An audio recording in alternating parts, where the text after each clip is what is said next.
Olá, pessoal. Eu sou o Lucas Fernandes, eu sou CHRO da Caju e estou super feliz de estar aqui com vocês nesse Top 5 2023 para falar de um tema que para mim é super especial, que é falar de People Analytics. Começo já dizendo que eu não sou um super especialista técnico na área de People Analytics, mas eu sou um líder de RH que já vem trabalhando com esse tema há bastante tempo. E a ideia dessa conversa de hoje é falar na perspectiva de RH, de como a gente pode começar essa jornada. Eu não vou trazer aspectos super técnicos de método e de como se faz análise preditiva, de como é que a gente vai entrar em alguns desses temas que são super importantes, mas muito mais da perspectiva de, legal, sou RH, sou um líder de RH, uma líder de RH que está aqui numa empresa, independente do tamanho, e quero começar essa jornada, enfim, quero começar a pensar sobre People Analytics, quero começar a olhar para análise de dados de uma maneira mais estruturada. Como eu posso fazer isso? Vou começar contando para vocês que eu tive duas experiências que são nas quais eu vou me basear bastante para trocar aqui. Essas duas experiências são bastante distintas. Então, antes da Caju, eu passei 10 anos no RH da Johnson & Johnson e durante esses 10 anos, uma das experiências que eu tive lá para 2019, mais ou menos, foi de implementar a área de People Analytics para Johnson & Johnson da América Latina. Antes disso, eu também fui para o time global de People Analytics, onde eu fiquei 6 meses numa imersão por lá, entendi alguns aspectos, aprofundei em alguns pontos, fiz algum projeto por ali, antes de voltar para fazer essa implementação. A jornada de implementação da Johnson foi de mais ou menos 1 ano e meio, quase 2 anos, que foi durante o tempo que eu liderei essa área. E a segunda experiência, ela é aqui na Caju. Bom, a Caju é uma startup, eu estou na Caju há mais ou menos uns 20 meses, a gente traz produtos para RH, a gente olha muito para como a tecnologia pode apoiar recursos humanos, como é que a gente pode impactar a experiência dos colaboradores, como é que a gente pode impactar decisões de pessoas.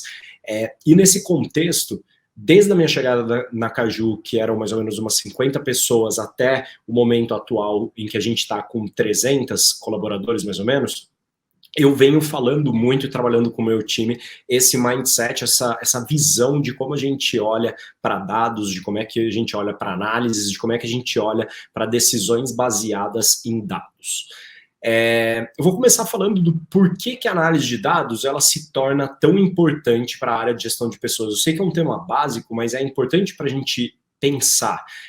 Bom, a gente vem falando já sobre People Analytics, algumas empresas desde 2015, 2016, e esse processo ele vai evoluindo, e antes disso, antes da gente chamar de People Analytics, a gente já trabalhava dados, a gente trabalhava indicadores, métricas dentro da área de recursos humanos, e esse é um movimento super importante. Ele não serve só para a área de gente, não serve só para a área de recursos humanos, ele é uma visão de todas as áreas da empresa. Então, se a gente for pensar, eu tenho certeza que você que está assistindo essa conversa nesse momento, tem uma área de inteligência de negócio dentro da empresa, inteligência de mercado, uma área de dados de clientes, enfim, tem vários outros aspectos em que a área de análise de dados ela se insere dentro das empresas. E a área que a gente começa a chamar de capital humano, área de gestão de pessoas, olha para isso e fala, legal, hoje a gente tem uma capacidade de impactar e de utilizar essas ferramentas para diversos processos com base numa coisa muito simples. Então vamos pensar sobre as nossas próprias carreiras. Você gostaria de saber que as decisões que impactam a tua carreira, o teu desenvolvimento, elas são tomadas jogando uma moeda? Numa probabilidade, alguém falar, poxa, será que o Lucas vai ou não vai evoluir na carreira dele e tudo mais? Vamos jogar uma moeda e vamos descobrir, ou vamos olhar para aspectos muito subjetivos que são muito importantes. Eu, como psicólogo, acredito que a subjetividade ela faz parte da área de liderança, a gente nunca vai abandonar isso.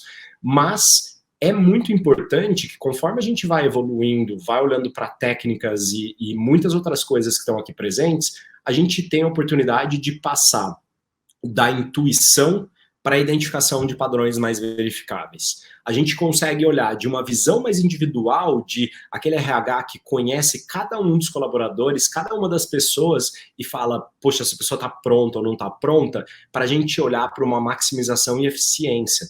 Então, criar proxies, olhar e falar quais são as características que garantem que eu esteja tratando as pessoas com mais isonomia, eu esteja conseguindo processar um número maior de dados e dar melhores inputs para decisões que a gente vai tomar sobre pessoas dentro da empresa. E, por último, a gente consegue, apesar de se falar bastante, de se questionar a questão de vieses de algoritmos, na verdade, a gente consegue eliminar muitos vieses quando a gente passa para dados concretos. Claro que é super importante a questão da discussão dos vieses dentro de algoritmos, a gente pode, não é a ideia hoje aprofundar muito nisso, mas quando a gente olha para uma infinidade de dados, a gente consegue cruzar várias bases e olhar para as pessoas e tomar decisões que são menos pautadas, de novo, na intuição, na visão mais individualizada e muito mais olhando de uma forma, olhando todo, olhando tendências, olhando dados, olhando números, informações, tudo que a gente tem disponível, a gente consegue tomar melhores decisões e aí sim é importante que entre a subjetividade, é importante que entre a visão e a gestão das pessoas, e a gestão de toda a liderança dos times. Bom, eu não vou fazer uma apresentação de muitas coisas, mas eu trouxe uma coisa que eu acho que é super importante por aqui, que eu queria compartilhar com vocês. Essa coisa, na verdade, ela é uma visão do processo de análise. Ela é uma visão do processo de People Analytics. Então, quando a gente fala sobre isso, a gente pode olhar para esse ciclo. Então, a gente tem um ciclo bem desenhado hoje, quando a gente pensa na parte de análise de dados, que ele olha para 5 fatores. E por que eu estou olhando para isso? Porque é aqui que eu vou basear a minha visão em relação a como uma implementação da área de People Analytics ela pode funcionar. Bom, esses 5 fatores, eles são interdependentes e eles vão funcionar aqui continuamente, o tempo todo eles vão ser olhados. Então, indo de um a um, o primeiro deles fala sobre fazer as perguntas corretas. Esse, para mim, é um dos pontos-chave e eu acho que toda empresa está bem qualificada para começar. A gente tem um RH que ele está muito conectado com a liderança, ele está muito conectado com o negócio, a gente olha estrategicamente para quais são os movimentos que a empresa vai fazer, somos consultados de como isso pode se dar, a gente está sentado ali na mesa. É muito importante que a gente olhe para a maturidade que nós temos como função de RH dentro de cada um dos negócios e conectado com a liderança. Trazendo os 2 exemplos em que eu vou me pautar, a realidade que eu vivia na Johnson & Johnson, a gente já tinha um RH bastante evoluído. Então, tínhamos funções definidas, tínhamos a função de business partner, parceiro de negócio, área de recrutamento e seleção, áreas que olham para desenvolvimento de talentos. Então, tudo isso já estava bem desenhado quando a gente começa a falar de evoluir nessa jornada de People Analytics. Por que eu estou trazendo esse aspecto? Porque ali a gente já tinha perguntas. Então, quando a gente começa a falar por onde nós vamos iniciar a nossa jornada de People Analytics, a gente começa a capturar as perguntas que as áreas já tinham. Então, por exemplo, qual é o momento correto de promover uma pessoa? Quais são as ferramentas que a gente está usando, tanto de desenvolvimento quanto de reconhecimento e recompensa, que estão produzindo maior impacto na retenção de talentos, apesar de eu não gostar muito do termo de retenção, mas nas pessoas decidirem apostar e continuar dentro da empresa. Como que a gente está olhando para o mercado, ou como é que a gente consegue atrair a diversidade para diferentes funções, pensando numa pergunta que recrutamento fazia. Então, tem várias perguntas ali que elas já eram formuladas e que a gente tentava trazer e discutir com insights, às vezes um pouco dispersos, e nesse contexto que a gente começa a treinar as pessoas é falar, legal, baseado nas perguntas que vocês já têm, na conexão com o negócio, quais são os dados que interessam? Quais são as coisas que a gente poderia olhar para verificar se a gente está tomando as ações corretas, para entender quais são os planos de ação e os caminhos que a gente tem? Então, vamos guardar esse cenário só por um momento. Quando eu olho para a Caju, como eu comentei, chego numa empresa de 50 colaboradores. Falar que a gente conseguiria tomar muitas decisões baseadas em dados naquele momento não é muito real. Então, a primeira coisa que eu comecei a implementar naquele momento foi quais são as estratégias que a gente quer ter. Então, começamos um passo atrás de entender quais são os grandes objetivos que recursos humanos vai ter nesse momento, qual é o objetivo da Caju, como a gente vai apoiar esse desenvolvimento. Então, a gente começa a formular essas perguntas. E uma coisa até que eu vou retomar mais para frente, mas que eu queria comentar aqui, eu começo a fazer um processo com o time de RH da Caju, e a gente vai crescendo esse time, desenvolvendo, e até hoje a gente trabalha bastante isso, que é, eu entendo uma função super crítica de qualquer liderança de RH, que é de apoiar as pessoas a aprenderem a fazer as perguntas corretas. Porque muitas vezes a gente acha que a gente entende aonde a gente está querendo chegar, mas as perguntas, elas não estão tão formuladas. A gente investe pouco tempo em olhar e falar, por que eu quero entender um dado de turnover? Por que para mim é importante saber se as pessoas estão ou não estão permanecendo dentro da empresa? Esse dado por si só, ele é um dado. Então, normalmente, a gente olha para esses dados e fala, pô, legal, até mapeia, se eu for voltar 10 anos no RH, na minha trilha de carreira, a gente mapeava, tinham vários dados que estavam ali, eu já fui responsável por esses indicadores e tudo, a gente fazia os cálculos na mão, e muitas vezes a gente não sabia quais eram as perguntas que a gente estava querendo responder.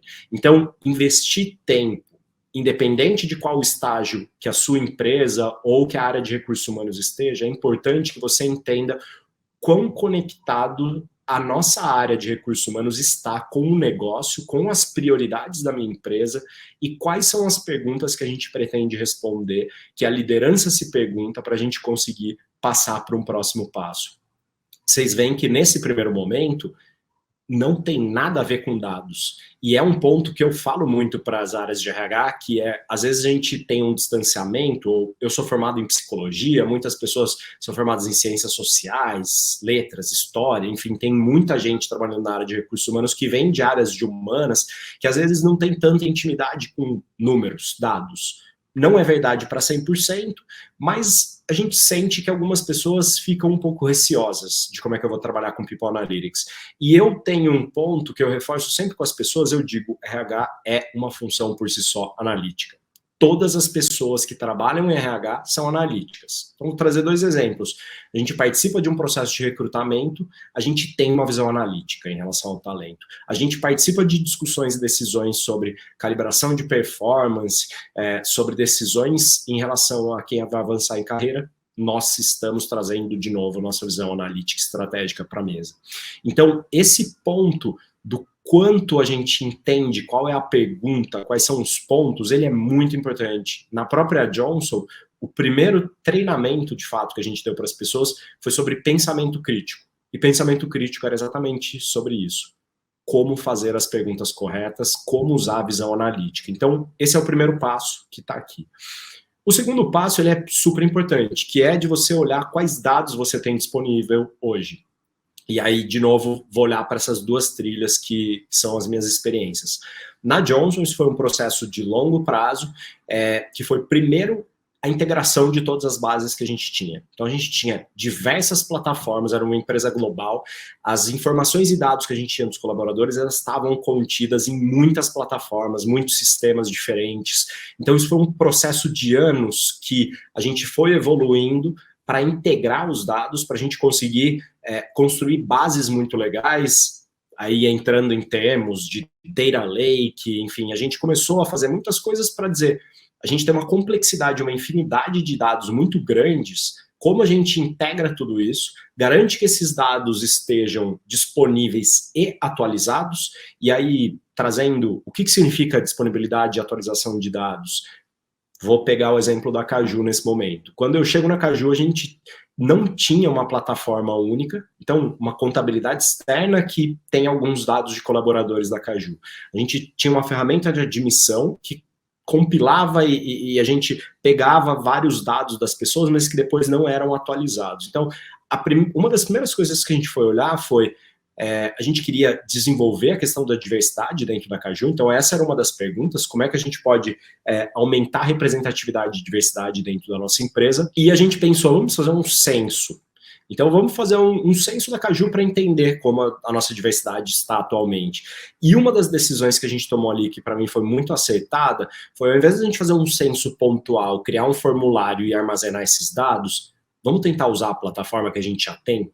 Então, vamos tentar fazer com que as pessoas atualizem as próprias informações dentro da plataforma. Então, esse é um ponto que eu acho que é super importante, que vale essa reflexão. Para quem está começando essa jornada de analytics, é sentar e pensar aonde estão os dados de pessoas, quem atualiza esses dados, com que frequência a gente atualiza, quanto eu posso confiar. Vou dar alguns exemplos. Quanto vocês podem confiar que as contas bancárias das pessoas estão atualizadas? Normalmente isso é um dado bom, porque mensalmente, se isso não estiver atualizado, a gente sabe porque a gente tem problema em pagamento.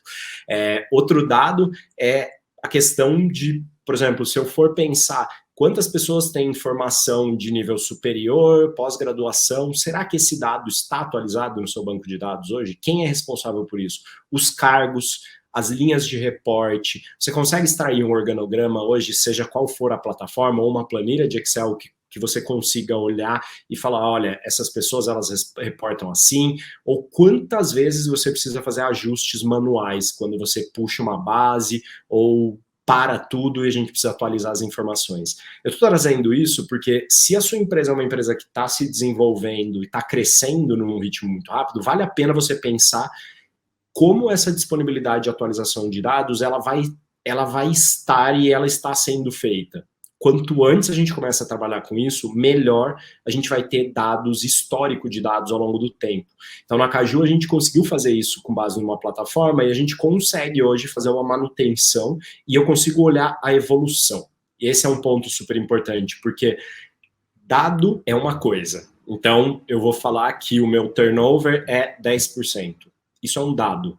O que é uma métrica? Uma métrica é eu ter um comparativo. Então, esses 10% eles são bons ou eles são ruins? Com o que eu estou me comparando? Eu estou comparando com a minha própria análise histórica, ou seja, eu melhorei o meu dado de turnover ou não dentro do meu objetivo, que às vezes a gente quer aumentar o turnover. A gente sempre pensa que é lógico diminuir o turnover, mas em alguns momentos da sua organização você vai falar, eu gostaria que o turnover acontecesse, porque a gente vai ter que ter uma renovação de perfil, a gente precisa fazer algumas mudanças que são importantes e tudo mais. Ou quanto está esse turnover versus o mercado? Então, qual é a taxa que eu tenho de movimentos dentro da minha empresa e qual é a taxa do meu mercado? Com quem que eu estou me comparando? Isso é uma métrica. Então, o ponto de você conseguir fazer uma manutenção de um histórico, olhar para essa evolução, manter esses dados bem atualizados, ele é super importante na parte de People Analytics. Por quê? Porque é daqui que você consegue extrair e fazer análises ao longo do tempo e com mais agilidade.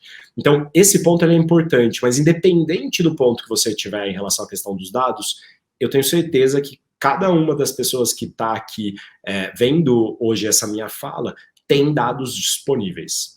E isso é muito importante. Os dados disponíveis, eles podem ser de atualização dentro de um sistema, podem ser pesquisas de pulso que a gente faça com as pessoas, podem ser pesquisas de clima mais longas, podem ser dados de avaliação de desempenho ou performance. Tudo isso é muito importante, porque todos esses dados eles vão ajudar com que a gente comece a construir esse banco, comece a atualizar e eles vão ser muito importantes mais para frente.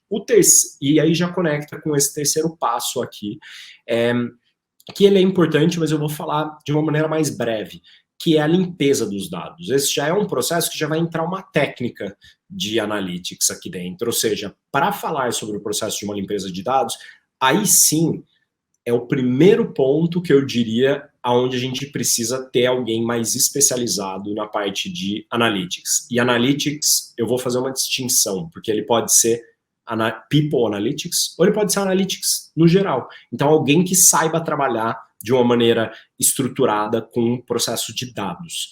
Essa limpeza é justamente no ponto que a gente estava falando, qual que é a qualidade, a confiabilidade dos dados que eu tenho hoje, como essas bases elas vão se estruturar melhor para fazer análise, enfim, não vou entrar muito nesses aspectos técnicos, mas se vocês observarem tanto o ponto 1 quanto o ponto 2, até aqui a gente não precisa ser especialista em dados para você começar essa jornada, para você garantir que você tenha disponibilidade, que você tenha atualização, que você tenha as perguntas corretas.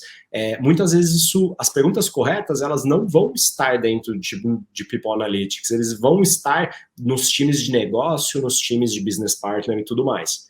Na parte de limpeza de dados e no estágio seguinte, que é o passo 4, que é a parte de análise de dados, aí sim é necessário ter uma expertise.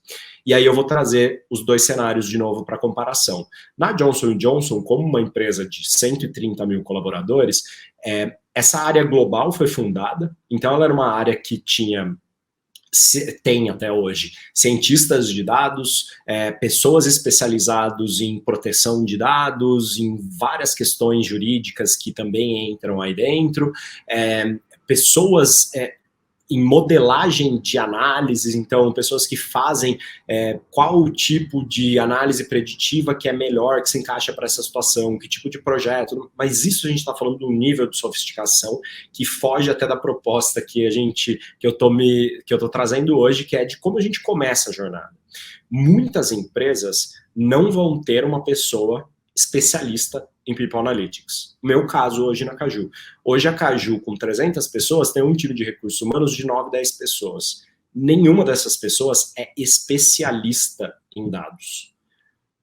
Ok. Como hoje a gente se estrutura e como a gente consegue minimamente trabalhar o tema de Analytics dentro da Caju e garantir que a gente esteja preparando e sofisticando cada vez mais a nossa jornada? Primeiro, a gente tem a parte de operação, de People Ops, que está muito conectada com a disponibilidade, a atualização, a qualidade do impacto, e é uma pessoa que conhece de dados. Então, é uma pessoa que tem essa preocupação até esse ponto e consegue fazer análises, mas não uma análise que vai entrar num ponto mais preditivo, que é a mesma coisa que eu. Eu também não consigo montar hoje e trabalhar uma análise preditiva. Mas eu e a pessoa de People Ops da minha equipe, a gente olha bastante para isso e se preocupa muito de como a gente faz essa primeira parte da integração. Daqui para frente, o que eu posso fazer se a minha empresa não tem, ou vamos pensar uma empresa que tenha 2 ou 3 pessoas dentro de um time de RH, eu voltaria para outra área de análise. Então, a sua empresa provavelmente tem pessoas que são especialistas em dados, que estão em áreas de inteligência de mercado, de negócio, em área de operações de vendas. Bater na porta dessas pessoas e falar, olha, me ajuda a estruturar essa jornada, ou vamos pensar em como é que a gente consegue mapear e criar um dashboard, ou criar primeiras visualizações de dados. Essa é super uma opção. Outra opção, tem várias empresas hoje que prestam consultoria de dados para empresas, ou seja, que podem ajudar com essa análise, com a limpeza de dados, olhar o banco de dados, tudo isso é super importante. Ou seja, esses dois aspectos mais técnicos, que são o passo 3 e o passo 4, eu preciso estruturar dentro da minha área? Essa é uma pergunta difícil de ser respondida. O que eu posso compartilhar com vocês na minha decisão até esse momento da Caju, eu priorizei recursos para outras áreas e tenho apoio tanto de recursos externos, então de consultoria e de áreas mais técnicas que conseguem me ajudar, quanto de áreas internas dentro da Caju que trabalham a parte de análise de dados em parceria junto com a gente. Putz, mas é difícil fazer com que as pessoas priorizem esse ponto. Então vamos voltar na questão da maturidade do RH, do negócio das perguntas corretas. Se as perguntas que a gente tiver para responder forem de alto impacto, eu tenho certeza que você consegue priorizar algumas das análises. Ou seja, se a gente começar a mostrar para as pessoas dados, às vezes simples, e que a gente consegue comprovar ou mostrar, olha, gente, como está a nossa evolução de turnover dentro da empresa. A nossa comparação, ou sua empresa está preocupada com o tema da diversidade, como está a nossa média ou mediana salarial dentro de grupos de diversidade versus a norma da empresa. Esse tipo de análise mais simples começa a fazer com que as pessoas olhem para a gente, para as perguntas que a gente está formulando e para os dados de uma maneira, opa, tem coisa aí, e esses dados eles podem apoiar a gente a tomar melhores decisões de pessoas. Então, quando a gente vai pedir um apoio para outras áreas, elas podem falar, é estratégico que a gente dedique um recurso ou que a gente coloque alguém parcialmente num projeto junto com a área de RH. Essa seria a minha dica. Agora, se a sua empresa já está mais desenvolvida, você tem acesso a mais recursos, ter alguém especialista no tema de People Analytics é fantástico. Na época da Johnson, quando eu falei que eu fiz essa startup da área de People Analytics para a América Latina, 2 coisas que eu fiz em paralelo. Uma, a gente definiu qual era a estratégia e o roadmap. 2, foi contratar uma pessoa que era especialista em People Analytics. E juntos eu ajudava a traçar a estratégia, a pensar quais eram as prioridades das perguntas e qual era a nossa jornada, e essa pessoa trazia toda a expertise técnica para a gente cruzar essas duas coisas, desenvolver as pessoas internamente, entregar os melhores dados para responder ou para pensar nessa tomada de decisão, que é o passo 5. Que aqui é um outro ponto que eu acho que é super importante para a gente fechar o ciclo, que é, tá, eu tenho lá os indicadores de RH, e o que você faz com eles? Eu apresento mensalmente numa reunião de liderança da minha empresa em 10 minutos. Legal.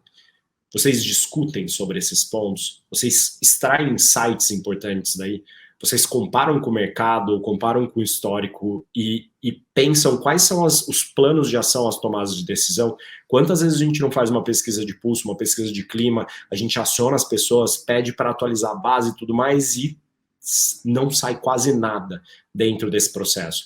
Aí é o ponto da credibilidade. O ponto da credibilidade, ele é super importante, porque a gente vai construir quando as pessoas entenderem que o processo e o ciclo, ele fecha e ele ou cria novas hipóteses, que a gente pode precisar de dados adicionais e a gente vai fazer de novo esse ciclo, ou ele gera ações, ele gera tomadas de ação. E aqui um ponto que a minha experiência, a minha história me ensinou dentro da jornada de RH é, às vezes a gente tem receio de compartilhar os dados ou de falar com as pessoas de dentro da empresa de que, olha, temos um ponto aqui que é mais crítico, encontramos esses temas e tudo mais, e a gente precisa parar para olhar com mais calma.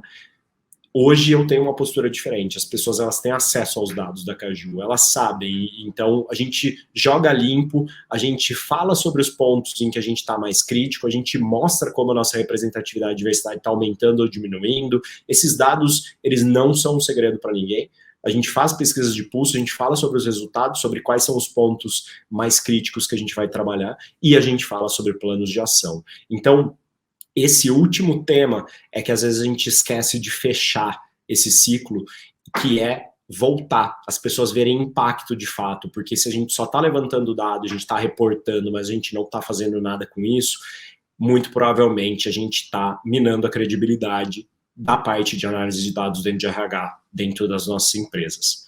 Bom, para não me estender muito mais por aqui, eu espero que tenham tido algumas ideias e insights interessantes. Eu só queria reforçar 4 pontos que, para mim, eu acho que eles são os mais importantes.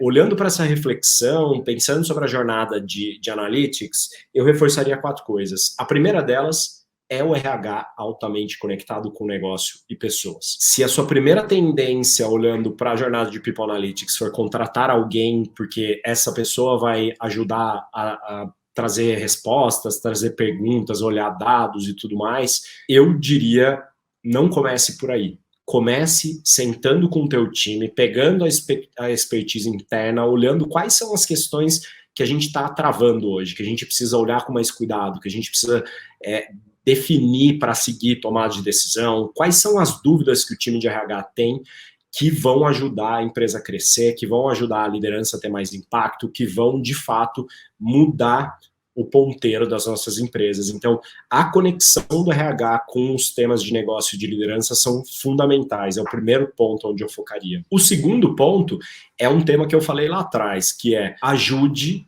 e lidere esse desenvolvimento da capacidade do time de formular hipóteses e perguntas. Isso é fundamental, gente. Assim, olhar para a parte, se for olhar análise de dados, foca na análise primeiro e traz dado depois, porque se as pessoas não tiverem uma capacidade analítica de pensar, de formular perguntas, de ter aquelas perguntas de criança, de assim, o que forma a nuvem, ou como as coisas são, essas são perguntas exploratórias em que a gente precisa pensar com essa visão ingênua para formular hipóteses, porque com base nas hipóteses, aí sim, a parte de dados vai se transformar em insights, a gente vai conseguir evoluir. O terceiro, que eu já falei, é o apoio técnico de especialistas de analytics. Então, não dá para a gente evoluir dentro de uma jornada de People Analytics de fato, sem termos pessoas que consigam fazer análises técnicas, estatísticas, consigam construir e manter as bases de dados, olhar a qualidade das informações e das análises, porque não adianta nada você ter um dado muito bom, fazer uma análise ruim. Dado ruim é igual a resultado ruim. Análise ruim, a mesma coisa. A gente pode estar tendenciando totalmente a nossa tomada de decisão com base em dados para um lugar errado. Então, a parte técnica é fundamental. Isso pode vir de dentro do seu negócio. Muitas pessoas que vieram para People Analytics vêm de áreas de Analytics de negócio. Então, esse é um aprendizado que eu acho que vale super a pena. E, por último, construir a confiança no processo. Um ponto que eu não tinha falado que é timing. É muito importante. Todo mundo aqui já deve ter vivido aquele processo em que você faz uma pesquisa de clima e demora 5 meses para fazer um cascateamento de ações. Isso é péssimo para a nossa confiança. É muito importante que a gente tenha análise de dados para um processo de tomada de decisão, não só o dado pelo dado. Bom, resumindo um pouco disso que eu estava querendo compartilhar com vocês aqui hoje, não existe uma receita de bolo, pessoas vão olhar com abordagens diferentes, mas esse ponto do ciclo com as 5 etapas, eu acho que ele é importante para você fazer uma avaliação de onde eu estou, onde a minha equipe está de RH e onde a minha empresa está dentro desse processo.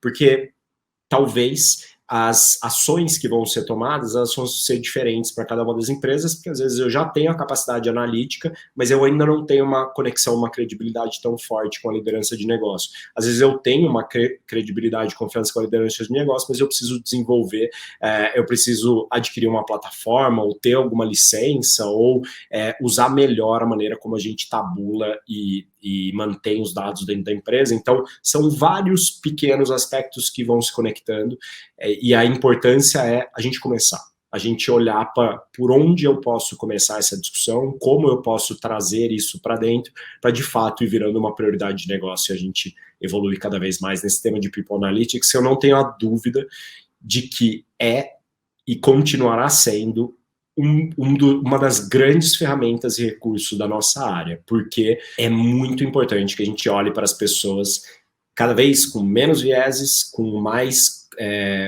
de forma mais concreta, com mais insights, mais dados para a gente tomar melhores decisões, aumentar a nossa credibilidade e melhorar a experiência de todos os colaboradores. Bom, é isso. Muito obrigado a todo mundo pela atenção hoje. Obrigado ao time do Top of Mind por essa participação no Top Sync. Nos vemos nas próximas.